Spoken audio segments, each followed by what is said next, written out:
ভারতের বৃহত্তম হ্রদের নাম কি? সম্বর। ভারতের বৃহত্তম হ্রদের নাম কি বললাম? সম্বর। আর ভারতের যদি বলে পৃথিবীর বৃহত্তম হ্রদের নাম কি, কি হবে? ক্যাসপিয়ান কি হবে? সাগর। ক্যাসপিয়ান সাগর। কাস্পিয়ান সাগর। কাস্পিয়ান সাগর। তাহলে ভারতের বৃহত্তম হ্রদের নাম সম্বর, আর পৃথিবীর বৃহত্তম হ্রদের নাম বললাম কাস্পিয়ান সাগর। ঠিক আছে, এবার দেখো হ্রদ এখানে। কাকে বলে আরেকবার বলুন না, হ্রদের সংখ্যাটা। আচ্ছা, যে জলাভূমির চারিদিকে স্থলভাগ দ্বারা বেষ্টিত, বা চারিদিকে স্থলভাগ দ্বারা বেষ্টিত জলাভূমিকে বলা হয় হ্রদ। হলো, এই হ্রদটা ভারতের বৃহত্তম হ্রদ হচ্ছে সম্বর। কোথায় অবস্থিত? রাজস্থানে অবস্থিত। আর পৃথিবীর বৃহত্তম হ্রদ হচ্ছে কাস্পিয়ান সাগর। এবার যদি বলে ভারতের বৃহত্তম মিষ্টি জলের হ্রদের নাম কি? মিষ্টি জল মানে সম্বরটা কিন্তু লবণাক্ত জলের হ্রদ, ঠিক আছে? উলার। হ্যাঁ, তাহলে উলার বৃহত্তম হবে না? মিষ্টি জলের, বলো। উলার হবে না? হ্যাঁ, উলার। ভারতের বৃহত্তম মিষ্টি জলের হ্রদ হচ্ছে উলার। আর পৃথিবীর বৃহত্তম মিষ্টি জলের হ্রদের নাম কি হচ্ছে? সুপিরিয়র।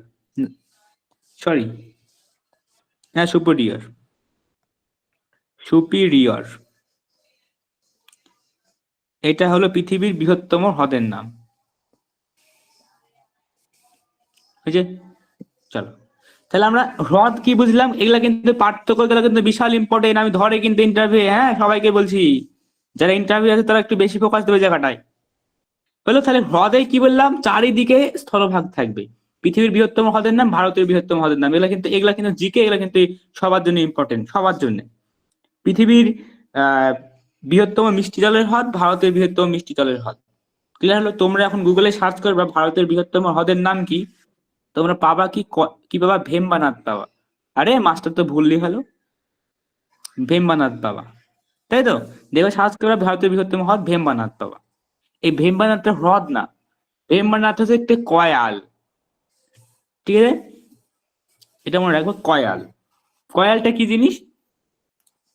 মালাবার উপকূলে, মালাবার উপকূল মানে কি? কেরলের যে উপকূলটা, এই কেরলের উপকূলে ভূমিভাগটা বসে যে হ্রদের তৈরি হয়, হ্রদের সৃষ্টি হয়, এটাকে বলা হয় কয়াল। স্থানীয় ভাষায় বলা হয় কয়াল। তাহলে মালাবার উপকূলে আমাদের দুটো জিনিস জানতে হয়। একটা হলো মালাবার উপকূলে কয়াল দেখা যায়, আর এই বৃহত্তম কয়ালের নাম কি? ভেম্বানাথ কয়াল। আর এই মালাবার উপকূলে একটা উচ্চ ভূমি দেখা যায়, তাকে বলা হয় টেথিস, টেরিস। একটা উচ্চ সমভূমি দেখা যায়, সেটা হলো টেরিস। তাহলে যদি বলে টেরিস সমভূমি কোথায় দেখা যায়, সেটা কিন্তু এই মালাবার উপকূলে। ঠিক আছে, মালাবার উপকূলটা কোন রাজ্যের উপকূল বলো? মালাবারটা কোন রাজ্যের উপকূল? কেরালা। কেরালা, একদম গুড। তাহলে টেরিস কি বললাম, কয়াল কি বলে দিলাম, ঠিক আছে? তাহলে ভারতের বৃহত্তম কয়াল কিন্তু ভেম্বানাথ কয়াল। হলো, চলো আমরা হ্রদের ডেফিনেশনটা বুঝলাম। এবার আসবো আমরা, তাহলে যদি বলে গভীরতম হ্রদের নাম কি পৃথিবীর, কি হবে? পৃথিবীর গভীরতম হ্রদের নাম কি? বৈকাল। বৈকাল হ্রদ। বৈকাল। এটা হলো পৃথিবীর বৃহত্তম হ্রদ। এটা খুব গভীরতম হ্রদ। এটা পরীক্ষাতে খুব আসে, যে কোনো পরীক্ষাতে, যে পৃথিবীর গভীরতম হ্রদের নাম কি? বৈকাল। ঠিক আছে, কোথায় অবস্থিত এটা? এটা রাশিয়াতে, বৈকালের রাশিয়াতে অবস্থিত। ঠিক আছে, নেক্সট আসি এবার। তাহলে আমরা, আর পৃথিবীর যদি বলে উচ্চতম হ্রদের নাম কি? তোমার জানো এটা কি? পৃথিবীর উচ্চতম হ্রদের নাম কি? টিটিকাকা। টিটিকাকা। টিটিকাকা হলো পৃথিবীর উচ্চতম হ্রদের নাম। আর ভারতের উচ্চতম হ্রদের নাম কি? গুরুদংমার। গুরুদংমার, বা অনেক জায়গায় পাবা চোংমালুমা। হ্যালো, এটা এটা নিয়ে কিন্তু ডাউট আছে। এটা সিকিমে আছে গুরুদংমাটা। কোশ্চেনটা কি ছিল ভারতের? ভারতের উচ্চতম হ্রদের নাম কি? ক্লাসের বই যদি ভারতের উচ্চতম হ্রদ খুঁজো, তাহলে ক্লাসের বই পাবা কিন্তু প্যাংগং। ক্লাসের বইগুলা নেই, ক্লাস 10, 9, 10 যে বইখানে প্যাংগং পাবা। কিন্তু যদি গুগল সার্চ করো তাহলে দেখবা গুরুদংমার আছে। উচ্চতম হ্রদ, তাহলে বৃহত্তম হ্রদ, উচ্চতম হ্রদ, বৃহত্তম স্বাদু জলের বা মিষ্টি জলের হ্রদ, সবগুলো আমরা জেনে নিলাম। ঠিক আছে, গভীরতম হ্রদ, পৃথিবীর গভীরতম হ্রদের নাম কি, সবকিছু জেনে নিলাম। তাহলে আমরা হ্রদের ডেফিনেশন আর হ্রদটা কি আশা করি কমপ্লিট হয়ে গেল। এবার চলে আসবে উপহ্রদ কি জিনিস। দেখো, মানে মনে রাখবা তিনটে থাকবে, আর ভালো করে বুঝো। তারপরে বলছি কেন তিনটে থাকবে, তিনটে কি জিনিস, তিনটে কেন বললাম। দেখো উপহ্রদকে আর একটা ভাষায় বলা হয় লেগুন। তাহলে কি বললাম, উপহ্রদকে বলা হয় লেগুন। এতদূর ক্লিয়ার যে লেগুন হচ্ছে উপহ্রদের আর একটা নাম। তাহলে এই উপহ্রদটা কিভাবে সৃষ্টি হয়? উপহ্রদটা আমাদের এই যে এখানে কি বঙ্গোপসাগর আছে, তো দেখা যায় যে এই সব অঞ্চলে কোনো যদি খাদ থাকে, যদি কোনো গর্ত থাকে, তাহলে এই সমুদ্রের জলটা কি হয় যে এরকম অঞ্চলে চলে যায়, এই গর্তের ভিতর চলে যায়। এটা সমুদ্র আমাদের, এটা আমাদের ভারত, দক্ষিণ ভারত। তাহলে এই আর বঙ্গোপসাগরের জলটা কি হচ্ছে এই খাতে বা গর্তে ঢুকছে, এবং ঢুকে যে জলাভূমিটা তৈরি করছে এটাকে বলা হয় লেগুন। লেগুন বা উপহ্রদ। তাহলে উপহ্রদ, এই উপহ্রদ আর ইয়ার মধ্যে পার্থক্যটা কি বুঝতে হবে আমাদের। চলো, উপহ্রদ আর হ্রদের মধ্যে পার্থক্যটা কি দেখো। স্যার উপরটা আরেকবার একটুখানি বলে দিন না স্যার। বলছি বলছি, লিখছো, লিখো, আমি বোঝাচ্ছি। দেখো,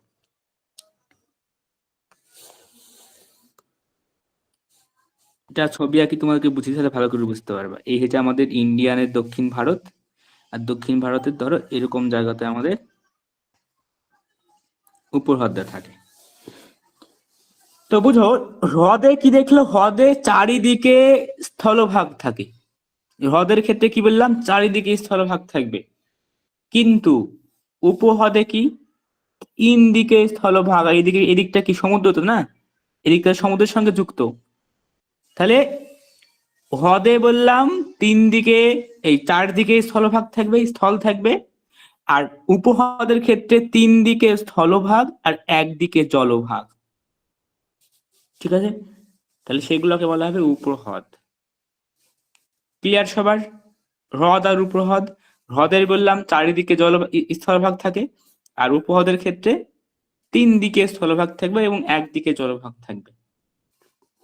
ক্লিয়ার তো নাকি, হ্যাঁ কি না? হ্যাঁ হ্যাঁ হ্যাঁ।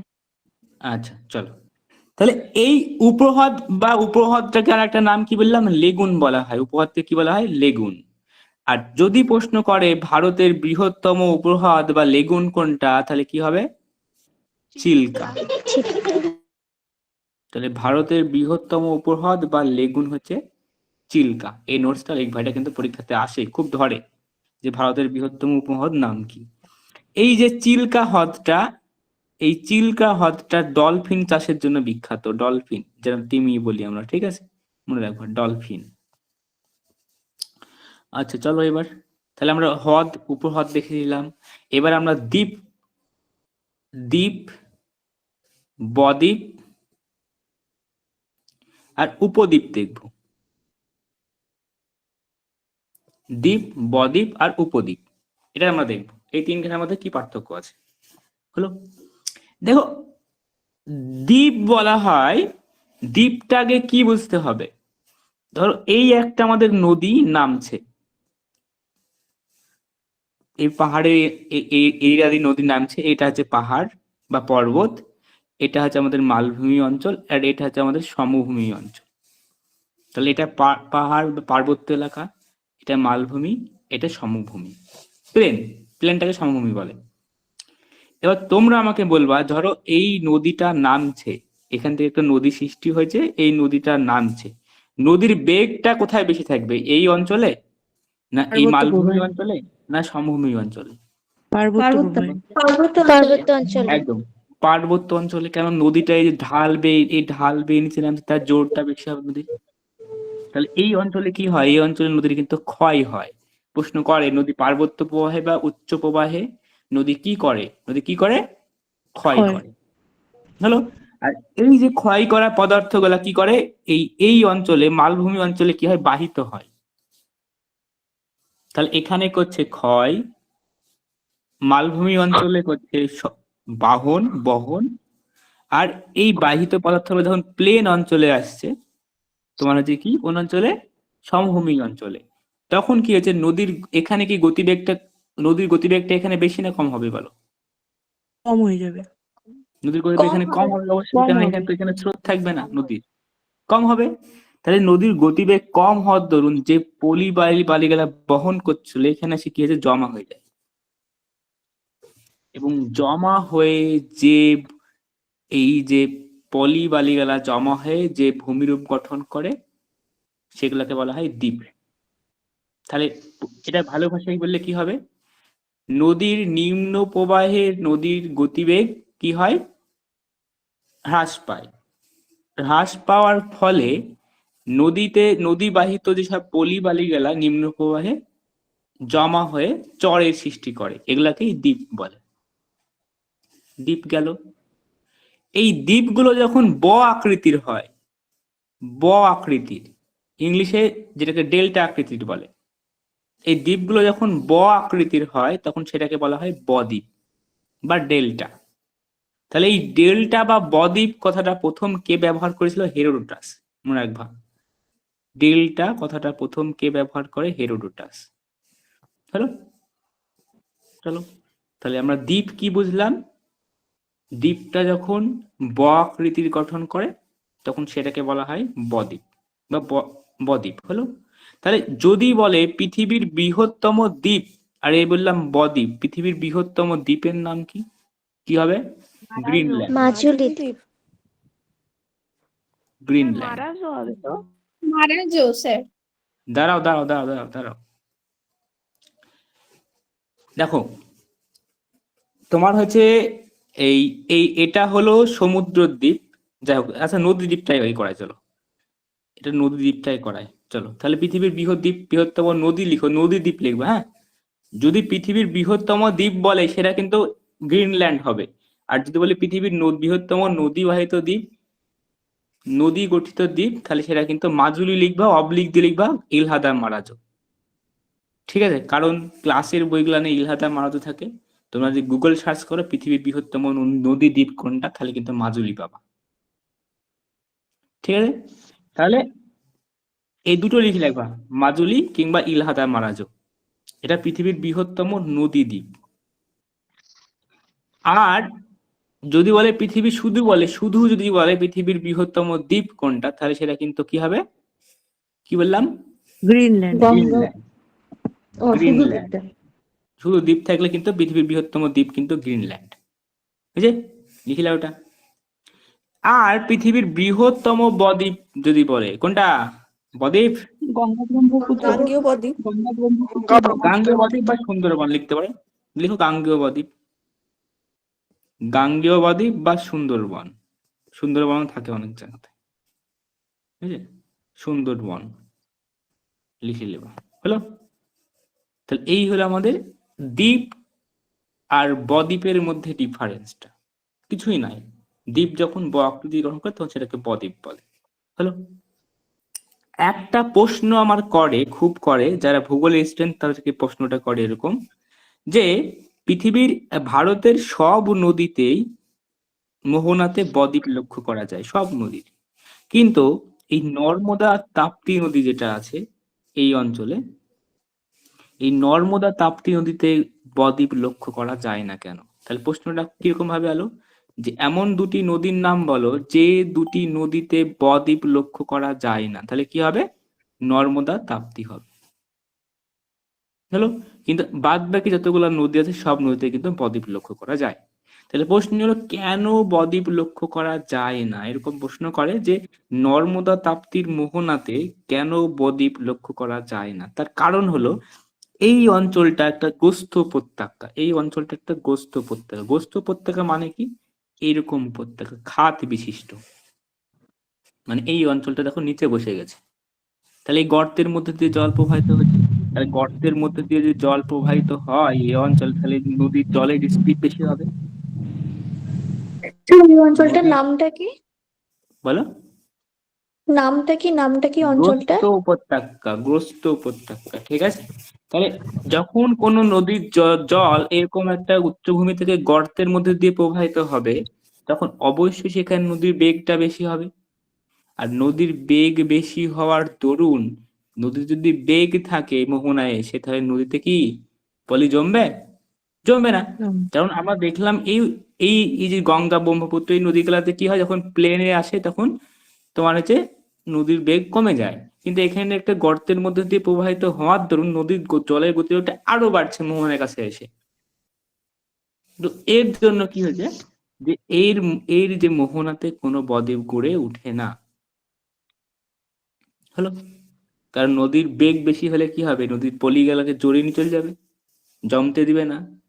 তো তার জন্য কিন্তু নর্মদা তাপ্তির মোহনায় কোনো বদ্বীপ গড়ে ওঠে না। ঠিক আছে, এটা কিন্তু মনে রাখবে, এই কারণ, ঠিক এই কারণটাই। তাহলে আমরা এখানে কিন্তু অনেক কিছু শিখলাম, নদীর কোন প্রবাহে কোন ক্ষয় কি কাজ করে, ক্ষয় কাজ, বহন কাজ, সঞ্চয় কাজ।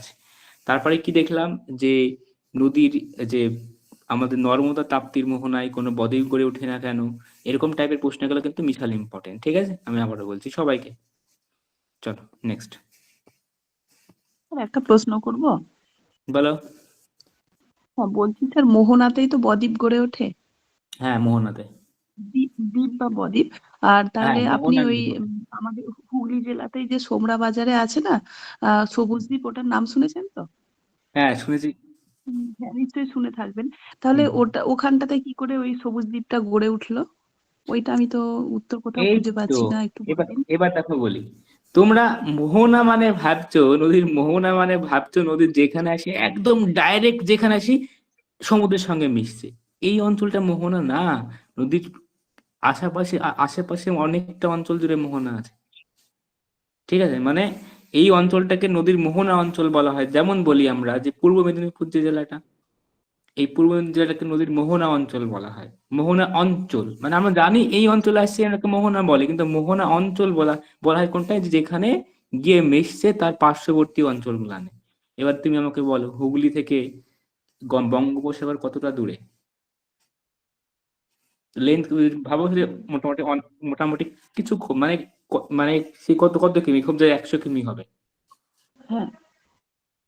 100 কিলোমিটার দূরত্ব না, কেননা গঙ্গা, গঙ্গা যদি তুমি মানে বদ্বীপ যদি ভাবো, গঙ্গার সক্রিয় বদ্বীপ অঞ্চল কোনগুলো জানো? গঙ্গার সক্রিয় বদ্বীপ অঞ্চল হচ্ছে এই যে দক্ষিণ চব্বিশ পরগনা, এই পূর্ব মেদিনীপুর, এগুলা হলো গঙ্গার সক্রিয় বদ্বীপ অঞ্চল।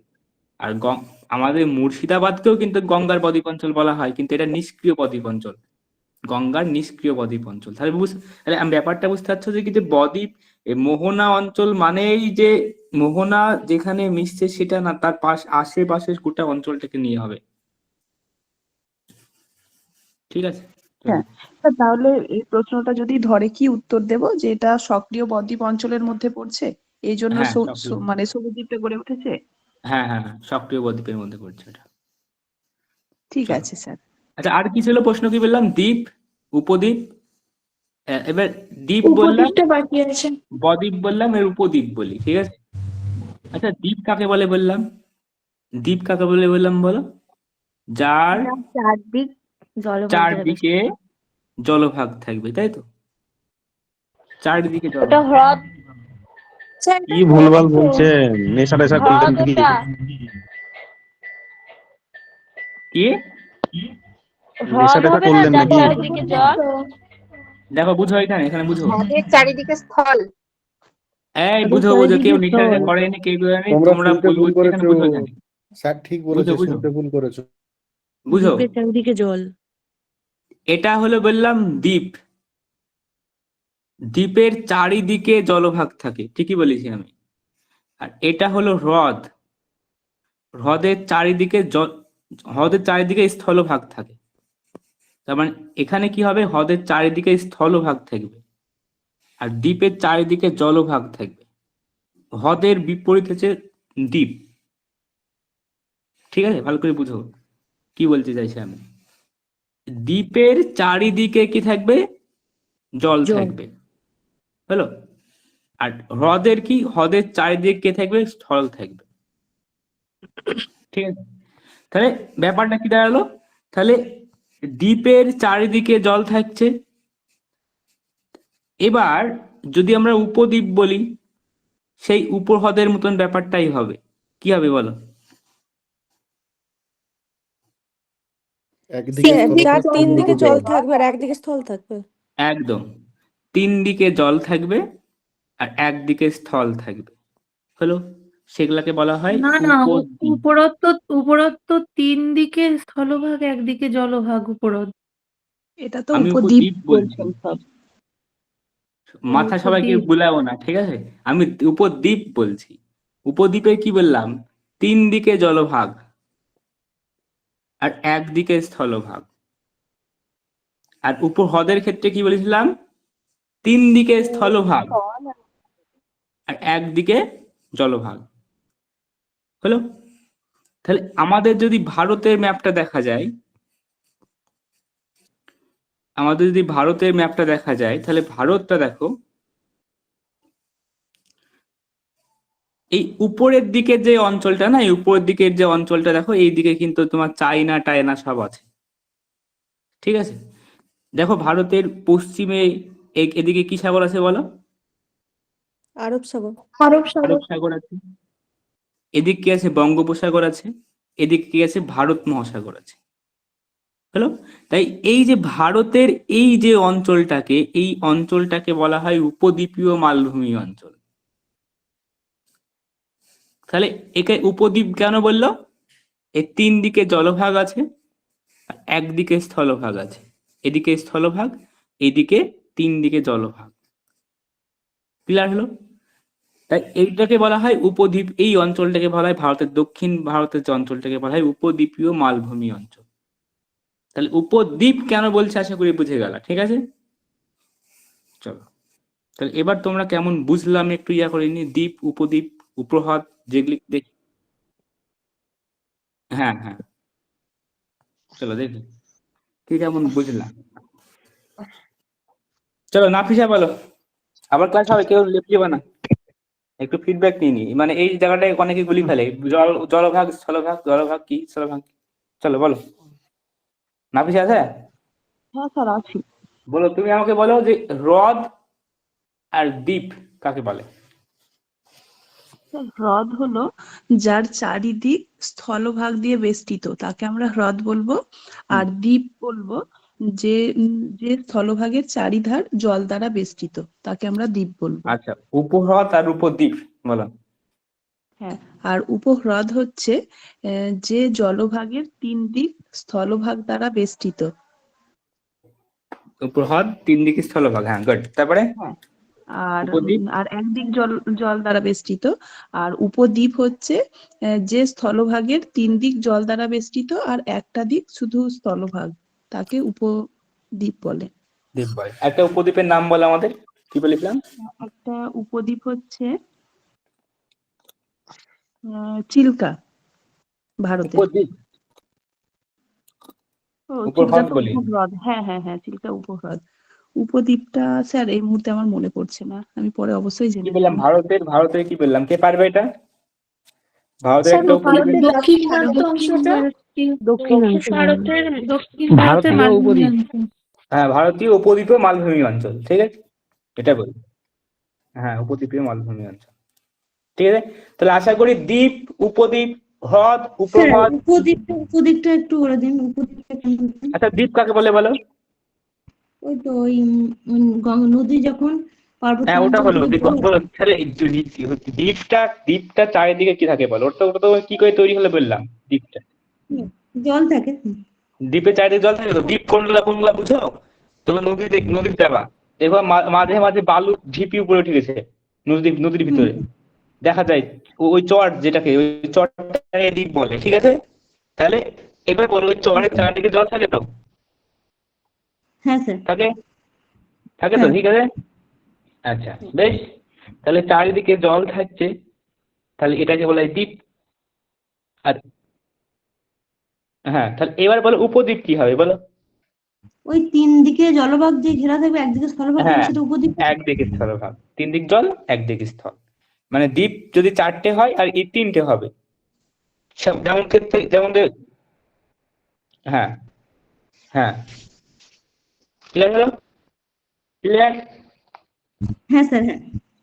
আচ্ছা চলো, তাহলে দ্বীপ, উপদ্বীপ, হ্রদ, উপহ্রদ, আর কি একটা বললাম তোমাকে, বদ্বীপ। এই 5খানা টার্ম একদম ভালো করে বুঝে গেলাম। আশা করি এখান থেকে প্রশ্ন করলে, যদি বলে বিগত চাপক থেকে তোমাকে প্রশ্ন, আমি তোমাকে এখানে বলে দিচ্ছি, প্রশ্নে বলে দিচ্ছি, থিওরি বুঝিয়ে দিচ্ছি, ঠিক আছে। স্যার এবার চলো বদ্বীপের চারিদিকেও জল থাকবে তো? হ্যাঁ, বদ্বীপের চারিদিকে জল থাকে। দ্বীপটা যখন ব আকৃতি ধারণ করে তখন সেটাকে বদ্বীপ বলে, আর কিছুই না। স্যার তাহলে কি করে ওই দ্বীপে বাস করে মানুষ? সুন্দরবন তো সব দ্বীপের উপরেই বাস করে, তাহলে তো মাঝে মধ্যে জলে ডুবে যেতেও পারে। এখানে সাইবুল সামনে দক্ষিণ দক্ষিণ আপনার গলা শোনা যাচ্ছে না স্যার, ভয়েস কাটছে, শোনা যাচ্ছে না? ভয়েস কাটছে স্যার। হ্যালো,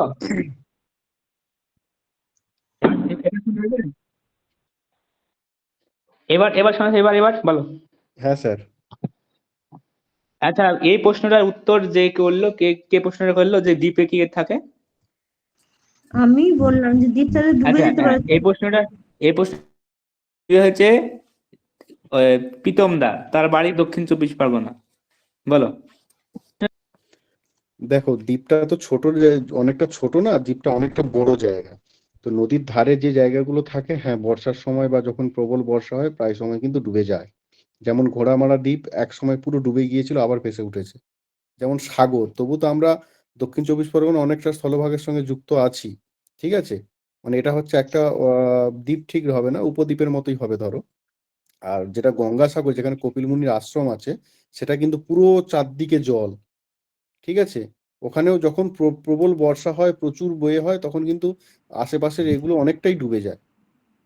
যেমন সুন্দরবনটা কিন্তু প্রতি বছর 0.2 সেমি এরম করে করে কিন্তু বসে যাচ্ছে জলের তলায়। আচ্ছা, তাই তো স্যার, ঠিক বললাম? আশা করি বোঝা গেল। এবার গল্পে আসি। কে হাত থেকে উপরে তোলো, মানে নিচের দিকে না করে হাতের কনুইটাকে উপরে তুললাম। তাহলে হাতের দেখো যে এরকম এরকম আমাদের 4-5টা আঙুল ধরো, এই একটা একটা একটা একটা একটা, এই 5টা আঙুল মিলিয়ে নিচে আমাদের কনুই অব্দি চলে গেছে। হলো? তাহলে যখন একাধিক নদী, এগুলা ধরো নদী, এসে একটা নদীতে এসে মিলিত হচ্ছে, যখন একাধিক নদী এসে একটা নদীতে এই নদীতে এসে মিলিত হলো, তখন এই নদীগুলোকে বলা হয় এই মেন নদীর উপনদী। তাই দাঁড়ালো কি দাঁড়ালো? যখন কোনো নদীতে এসে কোনো নদী মিশে, তখন মূল সেই নদীটাকে বলা হয় মূল নদীর উপনদী। যেমন আমি একটা এক্সাম্পল দিই, গঙ্গা আমাদের এই একটা আসছে, গঙ্গাধর আমাদের এইভাবে আসছে, এবার গঙ্গার সঙ্গে মিশছে কে? সোন, গন্ডকী, যেসব নদীগুলো আছে মিশছে এসে, দামোদর। তাহলে এই নদীগুলাকে বলা হয় গঙ্গার উপনদী। তাহলে যখন কোনো মূল নদীতে এসে একাধিক নদী মিশে, তখন সেই নদীগুলোকে বলা হয় উপনদী। ঠিক আছে, এবার শাখা নদীটা কি জিনিস? দেখো, এই একটা নদী আমার আসছে, এই নদী থেকে যখন দুটো নদী বিভক্ত হয়ে গেল, মূল নদী থেকে দুটো নদী আলাদা হয়ে গেল। যেমন আমাদের গঙ্গা নদীটা এলো মুর্শিদাবাদের ধুলিয়ানের কাছে এসে কি হয়েছে, দুটো ভাগে ভাগ হয়ে গেল, একটা পদ্মা নামে গেল, আর একটা কি ভাগীরথী হুগলি নামে গেল। ঠিক আছে, তাহলে দেখো এই যে মূল নদী গঙ্গা নদীর শাখা নদী, তাহলে কি হবে? এই তোমার ভাগীরথী হুগলি আর পদ্মা। তাহলে যখন কোনো নদী ভাগ হয়ে কয়েকটি শাখায় বিভক্ত হয়ে যায়, তখন সেই শাখাগুলিকে বলা হয় মূল নদীর শাখা নদী। ঠিক আছে, তাহলে আমরা শাখা নদী, উপনদী সবগুলো কমপ্লিট করলাম। এবার নেক্সট আসো, এখানে যে জিনিসটা আছে এটা ভুল আছে। ভারতের রাজ্য কটা আছে? ভারতের রাজ্য বর্তমানে 28টা আছে। হ্যাঁ, এটা তোমাদের ক্লাসের বইয়ে কিন্তু 29টায় আছে, আপডেট করেনি। এটা কিন্তু ক্লাসের বইয়ের নোটস। হ্যাঁ, তাহলে ভারতবর্ষে মোট রাজ্য সংখ্যা কিন্তু 28টা আছে। আর কেন্দ্রশাসিত অঞ্চল কটা আছে বলো? আগের দিন বলেছিলাম আটটা। এখানে 8টা 7টা দেওয়া কেন্দ্রশাসিত আছে। অঞ্চল আছে। ভুল আছে। 28টা আর 8টা মনে রাখবো। ঠিক আছে, এটা কিন্তু কি গুলা মানে ধরে কিন্তু ইন্টারভিউ সবাইকে। 28টা কেন্দ্রশাসিত 28টা অঙ্গরাজ্য আর 8টা কেন্দ্রশাসিত অঞ্চল। ঠিক আছে, নেক্সট আছে। 1956 সালে ভারতের রাজ্য ভাগের প্রধান ভিত্তি কি ছিল মনে আছে? বলেছিলাম ভাষা ভাষা। তাহলে এই যে কমিশনটার নাম কি ছিল বলো? ফজল আলী। কি কমিশনটার নাম কি ছিল? কমিটির নাম কি ছিল? ফজল আলী রাষ্ট্র কি একটা যেন রাজ্য পুনর্গঠন কমিশন, তাই তো? কিসের ভাষার রাজ্য? ভিত্তিতে রাজ্য পুনর্গঠন কমিশন। বা ভাষা ভিত্তিক রাজ্য পুনর্গঠন কমিশন কত সালে গঠিত হয়? 53। 1953 সালে। 1953 সালে। কার্যকরী হয় 1956 সালে। ঠিক আছে, তাহলে তাহলে তখন আমাদের ভাষার ভিত্তিতে এই ডিটেলস আমি বলেছি, আর কিছু বলছি না। এই কমিটির চেয়ারম্যান কি ছিল? ফজল আলী। ফজলুল হক। এ কে ফজলুল হক বা ফজল আলী, ফজল আলী। নেক্সট আসি, কেন্দ্রশাসিত অঞ্চল মানে কি? এটা তোমাদের আগের দিন ক্লাসে ডিটেলসে বলেছি, আর দরকার নাই। ভারতের সংবিধান স্বীকৃত ভাষা কটা আছে? কটা আছে? 22টা। 22টা। 22টা। 22টি। যখন ভারতবর্ষ প্রথমে প্রথম 14, তারপর 18, তারপর 22। হ্যাঁ 14, 18, 22। ভারত যখন প্রথম স্বাধীনতা লাভ করে তখন 14 ছিল, 14টা। তারপরে 18, তারপরে 22 বর্তমান। ঠিক আছে, যদি বলে লাস্টতম কোন ভাষাটা ইয়া হয় লাস্টে শেষে, সেটা কিন্তু মনে রাখবা কোঙ্কনি, কোঙ্কন, সাঁওতালি, এরকম 3-4 খান ছিল। হ্যাঁ মোট। তো এই বড়ো, লাস্ট যে কোঙ্কনি। 4খানে অ্যাড হয় তার মধ্যে কিন্তু সাঁওতালরা ছিল। হ্যাঁ, লাস্ট যে 4খানে অ্যাড হয় সেখানে কিন্তু সাঁওতালি ছিল। হ্যাঁ, চলো নেক্সট।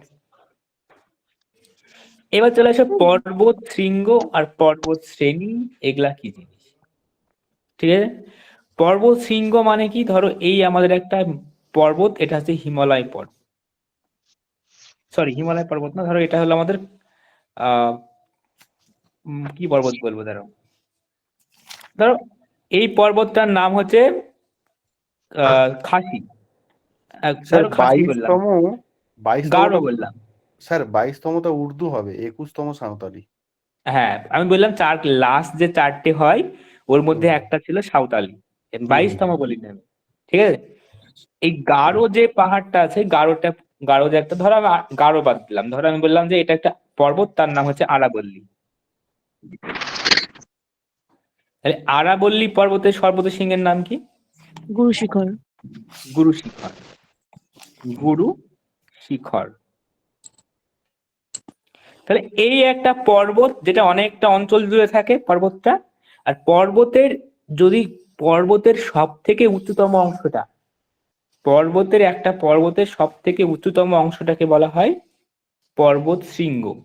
তাহলে মনে রাখবা, তাহলে আশা করি বুঝে গেল যে পর্বত কাকে বলে। পর্বতের সংজ্ঞা কি? পর্বতের সংজ্ঞা হলো যে ভূমিরূপের উচ্চতা 900 মিটারের বেশি। হ্যালো, ঠিক। তাহলে যে ভূমিরূপের উচ্চতা 900 মিটারের বেশি হয় তাকে বলা হয় পর্বত। তাহলে আমরা এই পর্বত বোঝার আগে আমরা একটু বলে দিই, সমভূমি, মালভূমি এগুলা দেখে রাখতে হবে। সমভূমি কাকে বলে? যার উচ্চতা 300 মিটার, সমুদ্রপৃষ্ঠ থেকে 300 মিটার। 300 মিটার, এটা হলো কি বললাম? সমভূমি। 300 থেকে 600 মিটার যে উচ্চতাটা, এটাকে বলা হয় মালভূমি। বুঝছে? আর 600 থেকে 900 মিটার যে উচ্চতাটা, এটাকে বলা হয় পাহাড়। হলো, আর 900 মিটারের যদি বেশি হয় উচ্চতা কোনো ভূমিভাগের, তখন সেটাকে বলা হয় পর্বত। তাহলে আশা করি পর্বতটা কি বুঝে গেল, যে পর্বতটা হলো কোনো একটা ভূমিভাগ যার উচ্চতা 900 মিটারের বেশি। আর এই পর্বতের যে উচ্চতম অংশটা, সেটাকে বলা হয় পর্বত শৃঙ্গ। স্যার হলো, সমভূমিটা কত বললেন? 300 সমভূমিটা মিটার। 300 মিটার। 300 থেকে মানে সমুদ্রপৃষ্ঠ 0 থেকে থেকে 300 মিটার 300 পর্যন্ত থেকে 600, 600 থেকে হচ্ছে 300 থেকে 1000, এই 900 আর 900-র উপরে পড়বো। হলো, এত ক্লিয়ার হলো সবার? এবার চলে আসে, দেখো এখানে কি বলছে যে কি যে পর্বত শ্রেণী কি জিনিস। দেখো পর্বত শ্রেণী কি জিনিস। পর্বত শ্রেণী বলছে যে যখন একাধিক পর্বত একই শ্রেণী সমান্তরাল থাকে, সারিবদ্ধভাবে অবস্থান করে। যেমন আমরা যদি দেখি যে এই হিমালয় যে পর্বতমালা বা পর্বত শ্রেণী কিন্তু একই জিনিস। পর্বতমালা বা পর্বত শ্রেণী একই জিনিস। তাহলে যখন একাধিক পর্বত শ্রেণীবদ্ধভাবে অবস্থান করে, হলো, তখন সেই অঞ্চলটাকে বলা হয়, বা এই গোটা অঞ্চলটাকে বলা হয় পর্বতমালা বা পর্বত শ্রেণী। যেমন আমাদের হিমালয় পর্বতমালা, হিমালয় পর্বত, হ্যাঁ মাউন্টেন চেন। তাহলে এটা হলো আমার হিমালয় পর্বতমালা। তাহলে এই হিমালয় পর্বতমালার মধ্যে অনেকগুলা পর্বত থাকে, যেমন তোমার হচ্ছে কাঞ্চনজঙ্ঘা থাকে, মাউন্ট এভারেস্ট থাকে, নাঙ্গা পর্বত আছে, প্রচুর এরকম পর্বত আছে, ধওলাধার থেকে শুরু করে প্রচুর পর্বত আছে। হলো, এগুলো সব একই সারিবদ্ধভাবে অবস্থান আছে। তাহলে এই হিমালয় পর্বতমালার মধ্যে কিন্তু এগুলো সব, এই হিমালয়টা কিন্তু একটা পর্বত শ্রেণী বা পর্বতমালা। আশা করি বুঝে গেলা। এবার চলে আসো নেক্সটে, পর্বত গ্রন্থি কি জিনিস। দেখো পর্বত গ্রন্থি বলতে বোঝায়, আচ্ছা এখানে একটু আমি বলে দিই যে হিমালয় পর্বতমালা সম্পর্কে বলছিলাম আমি, তাহলে এই হিমালয় পর্বতমালাতে সর্বোচ্চ শৃঙ্গ কোনটা? হিমালয়ের সর্বোচ্চ শৃঙ্গের নাম কি? Mount Everest. Mount Everest. লিখো, হিমালয় পর্বতমালার সর্বোচ্চ শৃঙ্গের নাম হচ্ছে মাউন্ট এভারেস্ট। হলো। এবার যদি বলে ভারতে অবস্থিত হিমালয়ের সর্বোচ্চ শৃঙ্গের নাম কি? কাঞ্চনজঙ্ঘা। কাঞ্চনজঙ্ঘা। লিখো, ভারতে অবস্থিত হিমালয়ের সর্বোচ্চ শৃঙ্গের নাম হচ্ছে কাঞ্চনজঙ্ঘা। মাউন্ট এভারেস্ট কিন্তু ভারতে না, মাউন্ট এভারেস্ট কিন্তু নেপালে আছে। হলো। মাউন্ট এভারেস্টে আরে নাম গুলা কি বলেছিলাম মনে আছে? কি কি নাম বলেছিলাম বলো? পিক 15 বলেছিলেন, সাগরমাথা, চোমাংলু। তারপর সাগরমাথা, হ্যাঁ। চমুলিঙ্গা। চোমাংলু মাঠ। চোমাংলু মানে গুড, 8848.86 মিটার। চলো, তাহলে প্রশ্ন কেমন আসতে পারে এটা? কোনটা বলো? যে ভারতে অবস্থিত মাউন্ট এভারেস্ট, কাঞ্চনজঙ্ঘা বলবো নাকি? ভারতে বসে মাউন্ট মাউন্ট এভারেস্ট এভারেস্ট না। না, ভারতে অবস্থিত হিমালয়ের সর্বোচ্চ শৃঙ্গের নাম। আচ্ছা। ঠিক আছে। যদি বলে শুধু হিমালয়ের সর্বোচ্চ শৃঙ্গের নাম কি? Mount Everest. পৃথিবীর সর্বোচ্চ শৃঙ্গের নাম কি? Mount Everest. পৃথিবীর বললে হবে, হিমালয়ের সর্বোচ্চ শৃঙ্গ বললে মাউন্ট এভারেস্ট হবে। এবার যদি বলে যে ভারতে হিমালয়ের যে অংশটুকু আছে সেই অংশটুকুর মধ্যে হিমালয়ের সর্বোচ্চ শৃঙ্গের নাম কি বা তার সর্বোচ্চ শৃঙ্গের নাম কি? এটা কাঞ্চনজঙ্ঘা। এটা কিন্তু ভালো করে মাথায় ঢুকিয়ে রাখতে হবে। আর আমরা বলি যে ভারতের সর্বোচ্চ শৃঙ্গ কেটু বা গডউইন অস্টিন, এটা কিন্তু হিমালয় পর্বতমালার মধ্যে না, এটা কিন্তু কারাকোরাম পর্বতমালার মধ্যে। এটা লিখে রাখবা। ভারতের সর্বোচ্চ শৃঙ্গ কেটু, এটা কিন্তু কারাকোরাম পর্বতমালার মধ্যে অবস্থিত। ঠিক আছে। হ্যাঁ, 18611। চলো নেক্সট। এবার চলে আসো নেক্সট। আর সেটা কারাকোরাম পর্বতশ্রেণীতে আছে তাই তো? হ্যাঁ, কেটুটা কিন্তু কারাকোরাম পর্বত শ্রেণী বা পর্বতমালাতে আছে। ঠিক আছে। এবার দেখো পর্বত গ্রন্থি কি। পর্বত গ্রন্থি কি জিনিস? দেখো পর্বত গ্রন্থি মানে যে উঁচু ভূমিকে কেন্দ্র করে চারিদিকে পর্বতমালা থাকবে। ধরো এই আমাদের পামির পর্বত গ্রন্থি আছে। এই পামির পর্বত গ্রন্থির এই পাশে দেখো আমাদের কারাকোরাম আছে। এই পাশে চারিদিকে আমাদের একদম হিমালয় আছে, হিমালয় পর্বতমালা। তাহলে পর্বত গ্রন্থি হলো কি? পর্বতমালার বাপ। তাই তো? মানে যখন যে উঁচু ভূমিকে কেন্দ্র করে একাধিক পর্বতমালা অবস্থান করবে তখন সেই অঞ্চলটাকে বলা হবে পর্বত গ্রন্থি। যেমন একটা এক্সাম্পল হলো পামির গ্রন্থি। ঠিক আছে। পামির পর্বত গ্রন্থি। পামির মালভূমিকে কি বলা হয়? পৃথিবীর ছাদ। পৃথিবীর ছাদ বলা হয়। এটা কিন্তু ইম্পর্টেন্ট। ঠিক আছে। স্যার পর্বত গ্রন্থির ডেফিনেশনটা আরেকবার বলুন। যে উঁচু, দেখো প্রথমে কি বললাম? পর্বত। পর্বত কি? পর্বত বললাম যার উচ্চতা 900 মিটার। আর একাধিক পর্বত নিয়ে গঠিত হয় কে? একাধিক পর্বত নিয়ে কি গঠিত হয়েছে? পর্বতমালা গঠিত হয়েছে। পর্বত আর শ্রেণী বা মালা। হ্যাঁ, আর একাধিক পর্বতমালাকে নিয়ে কি গঠিত হয়? পর্বত গ্রন্থি। নেক্সট চলো। স্যার ওটা কি বললেন, একটা বাপ হয় না কি বললেন, ওটা একবার বলুন তো। কোনটা বলো? ওই যে বললেন না পর্বত গ্রন্থি কার বাপ হয় না কি বললেন? দেখো পর্বতমালা মানে কি? একাধিক পর্বত থাকছে এখানে, তার মানে পর্বতগুলার বাপকে পর্বতমালা। আর এই একাধিক পর্বতমালা নিয়ে আবার কি গঠিত হয়েছে? পর্বত গ্রন্থি গঠিত হয়েছে। তাহলে বাপের বাপকে মানে পর্বতমালা বাপ দাদু। ছিল। হ্যাঁ, পর্বত গ্রন্থি। দাদু হচ্ছে পর্বত গ্রন্থি।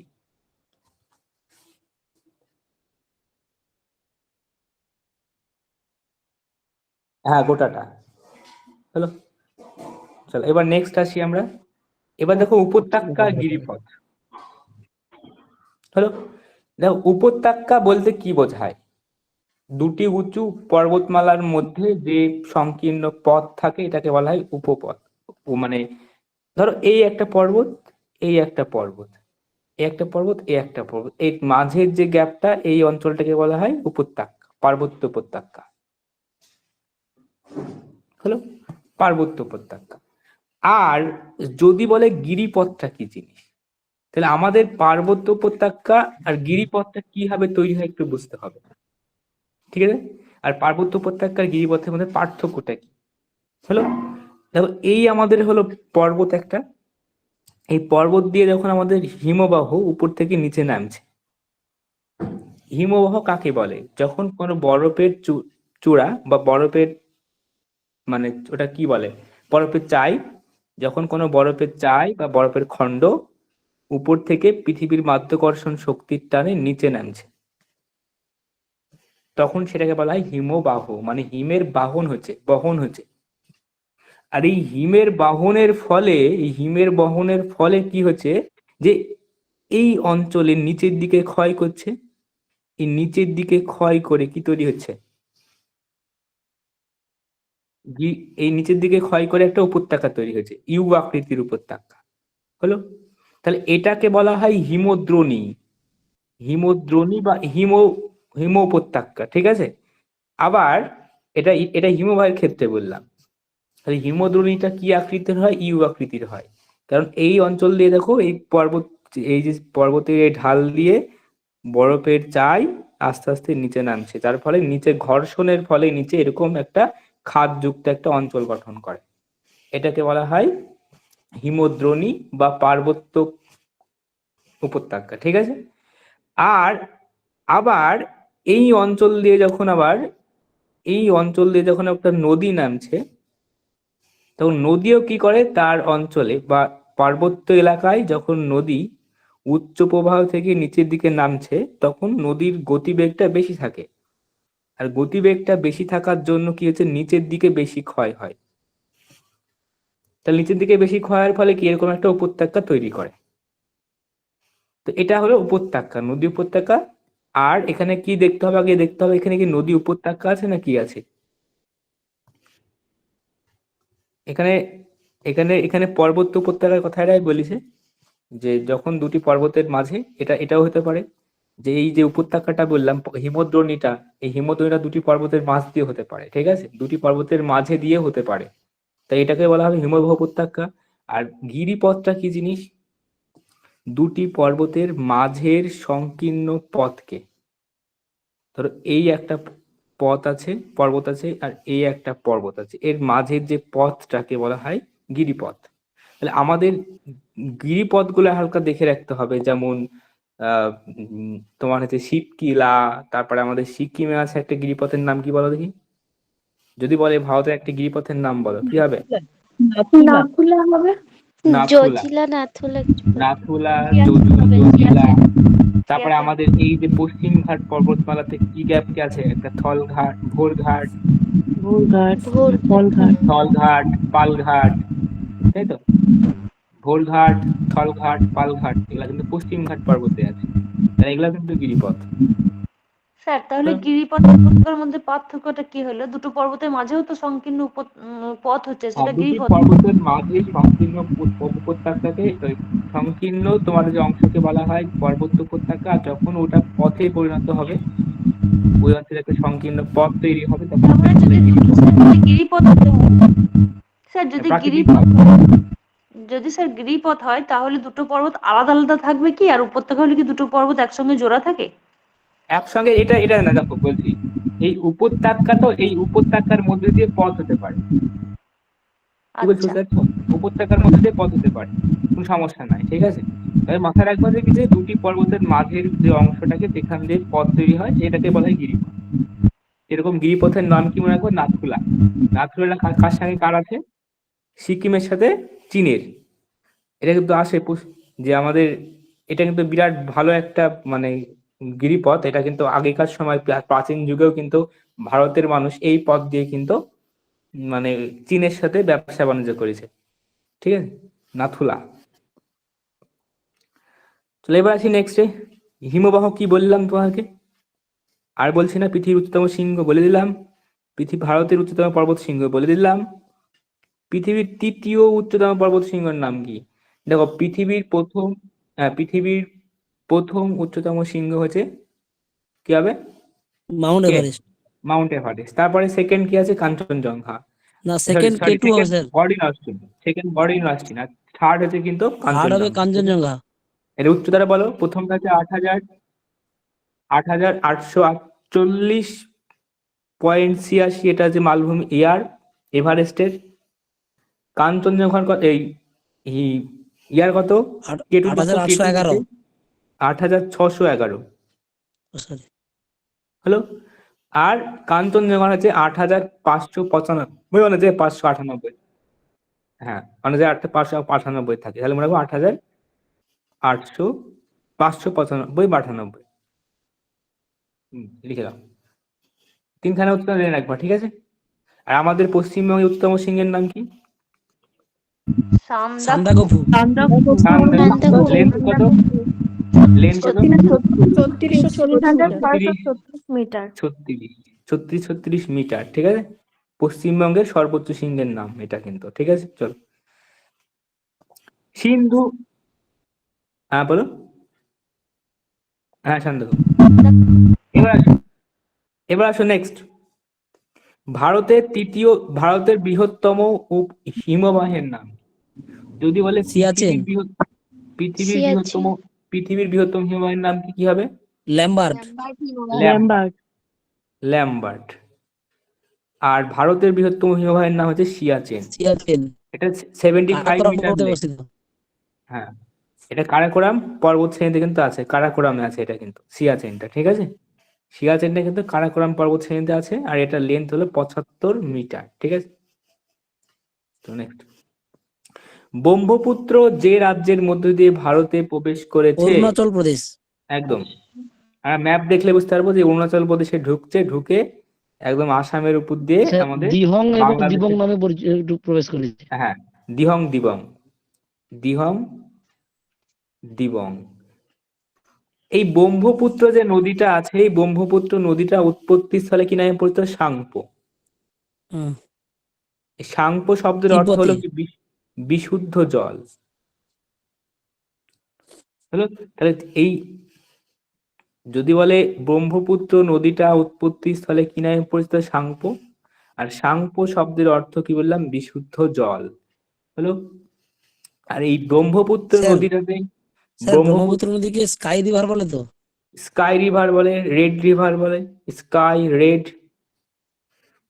রিভার দুটোই হবে, ঠিক আছে? আর এই ব্রহ্মপুত্র নদীটা জল ধারণের ক্ষমতায় সব থেকে বেশি। যদি বলে কোন নদীটা জল বহনের ক্ষমতা, কিন্তু ব্রহ্মপুত্র নদী কিন্তু সব থেকে বেশি। ভারতের কোন নদী সব থেকে বেশি জল বহন করে? সেটা কিন্তু ব্রহ্মপুত্র। ব্রহ্মপুত্রটা কোথা থেকে উৎপত্তি হয়েছে? সাংপো তো তিব্বত তেমায়ুং হিমবাহ, চেমায়ুং দং হিমবাহ থেকে কিন্তু এই লেন্থটা 2900 কিলোমিটার যত সম্ভব। 933 না সামথিং আছে। হ্যাঁ, এই চেমায়ুং দুং হিমবাহ থেকে কিন্তু তোমার হচ্ছে ব্রহ্মপুত্র নদীটার উৎপত্তি হয়েছে। আর এই নদীটাকে উৎপত্তি স্থলে কি বলা হয়? সাংপো বলা হয়। সাংপো শব্দের অর্থ কি বললাম? বিশুদ্ধ জল, ঠিক আছে? তাহলে এই কম আছে, 500 কত না 700 এরকম আছে, বলে গেছি, কতটা মনে নাই আমার। 510 যত সম্ভব। হ্যাঁ হ্যাঁ। আর এই ব্রহ্মপুত্র নদীটা কিন্তু ইয়াতে বাংলাদেশে গিয়ে আবার নাম লিখে যমুনা। স্যার মেঘনা। না যমুনা, প্রথমে যমুনার সঙ্গে তোমার পদ্মা মিশে ওটা তো তৈরি হয়েছে মেঘনা। স্যার এখান থেকে আরেকটা কোশ্চেন আছে, ব্রহ্মপুত্র নদীর উপরে পৃথিবীর বৃহত্তম যে নদী ধোলা দ্বীপ সাদিয়া মাজুলি ব্রিজ। রয়েছে তো? হ্যাঁ, এখানে দুখানে প্রশ্ন হয় যে ব্রহ্মপুত্র নদীতে পৃথিবীর বৃহত্তম দ্বীপ মাজুলি, নদীদ্বীপ, পৃথিবীর বৃহত্তম নদীদ্বীপ মাজুলি অবস্থিত। আবার এখানে একটা ব্রিজ আছে, ঢোলা সাদিয়া ব্রিজ, এটা আর একটা নাম আছে, এটা দ্বারা ভূপেন হাজারিকা। হ্যাঁ, ভূপেন হাজারিকা ব্রিজ, ভারতের দীর্ঘতম সেতু। এই ঢোলা সাদিয়া ব্রিজটারই আরেকটা নাম হচ্ছে ভূপেন হাজারিকা। হ্যাঁ, এই ভূপেন হাজারিকা যে ব্রিজটা আছে, এটা ভারতের দীর্ঘতম নদী ব্রিজ। স্যার ব্রহ্মপুত্রের উপর? হ্যাঁ, ব্রহ্মপুত্রের উপরে। হলো, চলো নেক্সট এবার। এটা দীর্ঘতম বললেন? হ্যাঁ, দীর্ঘতম নদী ব্রিজ। পশ্চিমবঙ্গের জয়ী সেতু। এবার আসি নেক্সটে। হ্যাঁ, মেঘালয়, হ্যাঁ মেঘালয়, ঠিক ঠিক মেঘালয় যাই, ঠিক। আচ্ছা, এবার আসি নেক্সটে। এবার আমরা দেখবো যে কি যে আরব সিন্ধু নদ, তাই তো? এবার দেখি সিন্ধু নদ। সিন্ধু নদের মোহনা কোথায়? আরব সাগরে। যদি বলে ব্রহ্মপুত্র নদীর মোহনা কোথায়? কোথায়? বঙ্গোপসাগর। গঙ্গার মোহনা কোথায়? বঙ্গোপসাগর। গঙ্গা, ব্রহ্মপুত্র এই দুটো নদীরই কিন্তু মোহনা কিন্তু বঙ্গোপসাগর। সিন্ধুর কিন্তু আরব সাগর। সিন্ধু, নর্মদা, তাপ্তি এই তিনটের কিন্তু আরব সাগর, ঠিক আছে? মানে মোহনা মানে যেখানে শেষ হচ্ছে। যেখানে গিয়ে পড়ছে অন্য সমুদ্রে। স্যার ও, স্যার নর্মদা নদীর খাম্বাত উপসাগর হবে না? হ্যাঁ, খাম্বাত মোহনা। উপসাগরটা ওই আরব সাগরের কাছেই, মানে আরব সাগরের উপরেই। আরব সাগরের কাছে, কিন্তু মোহনাটা তো খাম্বাত উপসাগর, নর্মদা নদী। খাম্বাতটা দেখো ওখানে আরব সাগরে বলা যাবে, তার কারণ খাম্বাত উপসাগরটা পুরোপুরি আরব ওই আরব সাগরের মধ্যেই পড়ছে। আর তুমি যদি স্পেসিফিক বলো তাহলে খাম্বাত উপসাগর, ঠিক আছে? তাহলে অবলিক দিয়ে লিখলাম খাম্বাত উপসাগর, সেম জিনিস। হ্যাঁ স্যার স্যার। গঙ্গার ব্রহ্মপুত্র মোহনা হলো বঙ্গোপসাগর, আর নর্মদা তাপ্তি আর আরেকটা কি বললেন? নর্মদা তাপ্তিদের পাশে যদি স্পেসিফিক জায়গা বলে তাহলে লিখলাও খাম্বাত উপসাগর, দি ব্যাক অবলিক দি সিন্ধু লিখবা, হলো? ব্রহ্মপুত্র যে বঙ্গোপসাগর পড়েছে এটা কোথায়? বাংলাদেশে? ব্রহ্মপুত্র ব্রহ্মপুত্র যে বঙ্গোপসাগর,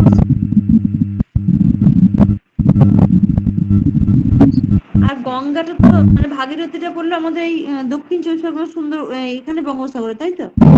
হ্যাঁ, হলো।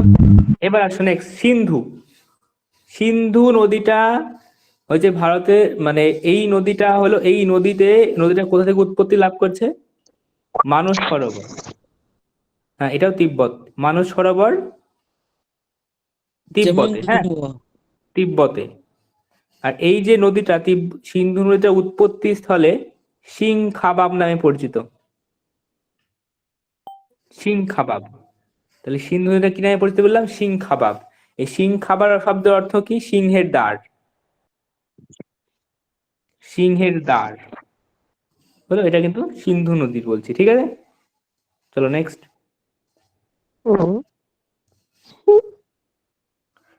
এবার চলে আসে নেক্সট পৃথিবীর, এই তো বললাম মাজুলি বললাম, গঙ্গা নদীর মোহনা বঙ্গোপসাগর বললাম, গঙ্গা নদীর উপনদী বলেছি।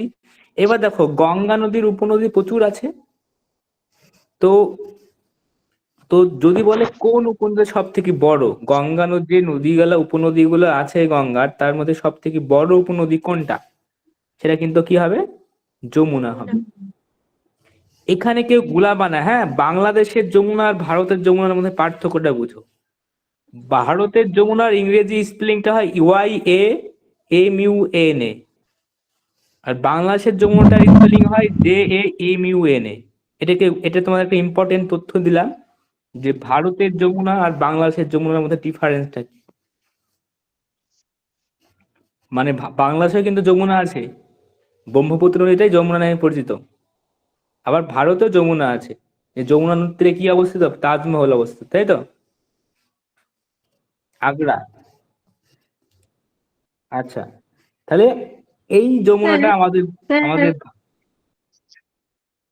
বলো। হ্যালো স্যার, তাহলে যে পাকিস্তানের যে চেনাব নদীটা, এই চেনাব নদীটা কি সিন্ধুরই অংশ নাকি ওটা একটা আলাদা হ্যাঁ, নদী? সিন্ধুর উপনদী চেনাব, ইরাবতী, শতদ্রু, এগুলো সবগুলো সিন্ধুর উপনদী, ঠিক আছে? আচ্ছা আচ্ছা, হ্যাঁ। তাহলে এটা আশা করি সবাই ক্লিয়ার হলো যে যমুনা, দুই যমুনাকে আশা করি বুঝে গেলাম, হলো? চলো নেক্সট। পদ্মা ও যমুনার মিলিত প্রবাহের নাম মেঘনা। তোমাদেরকে একটু আগেই বললাম যে ব্রহ্মপুত্র নদীটা বাংলাদেশে প্রবেশ করে নামলাই যমুনা, আর যমুনা আর এই আমাদের যে মুর্শিদাবাদ থেকে যে পদ্মা নদী ভাগ হয়ে গেল, এই পদ্মা নদীর যমুনার পদ্মার সাথে মিলিত হয়ে নাম কি নিল? মেঘনা। হলো। এই পদ্মা নদীর আর একটা নাম হচ্ছে কীর্তিনাশা। কীর্তিনাশা, এটা লিখে লিখবো। হলো। নেক্সট, উৎসস্থলে গঙ্গা নদী কি নামে পরিচিত? ভাগীরথী। মানে যেখান থেকে উৎপত্তি হয়েছে, গঙ্গা নদীর উৎপত্তি কোথায়? গঙ্গোত্রী হিমবাহের গোমুখ গুহা থেকে। গঙ্গোত্রী হিমবাহের গোমুখ গোমুখ গুহা, তাই তো? লিখে নেবা। তাহলে এখানে যখন নদীটা উৎপত্তি হয়েছে গঙ্গোত্রী হিমবাহের গোমুখ হিমবাহ থেকে, গোমুখ গুহা থেকে, তখন নদীটার নাম ছিল ভাগীরথী। হলো। তাহলে এই ভাগীরথী নদী প্রবাহিত হয়েছে হচ্ছে হচ্ছে হচ্ছে হচ্ছে হচ্ছে এইদিকে চলে আসছে মন্দাকিনী। এই মন্দাকিনী আসছে, এটা মন্দাকিনী, এটা ভাগীরথী। এই মন্দাকিনী আর ভাগীরথী যখন মিলিত হলো তখন এই নদীটার নাম হচ্ছে কে? গঙ্গা। হলো। তাহলে ভাগীরথী আর অলকানন্দা, ভাগীরথী আর অলকানন্দা, ভাগীরথী আর অলকানন্দা নদীর মিলিত প্রবাহের নাম হচ্ছে কি বললাম? গঙ্গা। তাহলে এই মিলিতটা কোথায় হচ্ছে বলো? বলেছিলাম ক্লাসে, দেবপ্রয়াগ। তাহলে মোরা একবার দেখি যে গঙ্গা নামটা হচ্ছে কোথায়? যখন অলকানন্দা আর ভাগীরথী নদীটা এসে মিলিত হয় এবং মিলিত হয়ে গঙ্গা নাম হয়। কোথায় মিলিত হয়েছে? দেবপ্রয়াগে। ওটা কোথায় বলছে? এলাহাবাদ? দেবপ্রয়াগটা সম্ভবত তোমার ইয়াতে আছে, উত্তরাখণ্ড। উত্তরপ্রদেশে। এলাহাবাদের কাছে আছে। হরিদ্বার। উত্তরাখণ্ড তো। উত্তরাখণ্ড না, উত্তরাখণ্ড তো যেখানে শুরু হয় সেইটা। উত্তরপ্রদেশের এলাহাবাদ হবে। উত্তরপ্রদেশে হবে, এলাহাবাদই হবে। চলো নেক্সট আসে এবার ব্রহ্মপুত্রের উৎপত্তি। গঙ্গার এটা বললাম বাংলাদেশের গঙ্গার প্রধান শাখা, এটা পদ্মা বললাম। গঙ্গার উৎপত্তি বললাম, সাংপো বললাম। পশ্চিমঘাট পর্বত, এবার চলে আসো। 12টা বেজে গেছে। 12টা? পশ্চিমঘাট যে পর্বতটা আমাদের আছে, আমাদের এই যে আমাদের ভারতের দক্ষিণ ভারতের এই অঞ্চলটাকে বলা হয়, এই পর্বতটাকে বলা হয় পশ্চিমঘাট পর্বত। আর এই দিকে একটা পর্বত আছে, এই পর্বতটাকে বলা হয় পূর্বঘাট পর্বত। এই পশ্চিমঘাট পর্বতটার অপর নাম হচ্ছে সহ্যাদ্রি। হলো। আর পূর্বঘাট পর্বত, হ্যাঁ, আর এই পূর্বঘাট পর্বতটার অপর নাম হচ্ছে মলয়াদ্রি।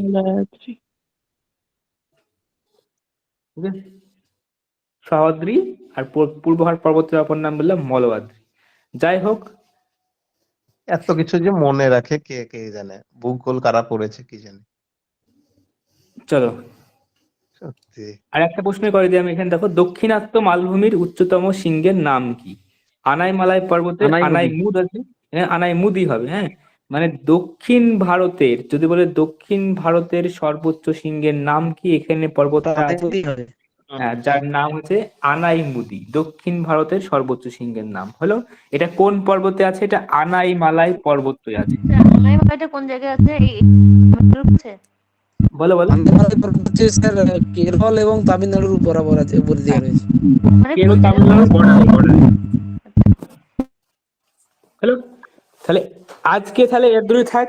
আজ 10:30 বেজে গেল, আগে 1.5 ঘন্টা ক্লাস হয়ে গেল ভূগোল ক্লাস, একটু আসবে, ঠিক আছে? আচ্ছা, ওই নাসিমাদির যখন মাইকটা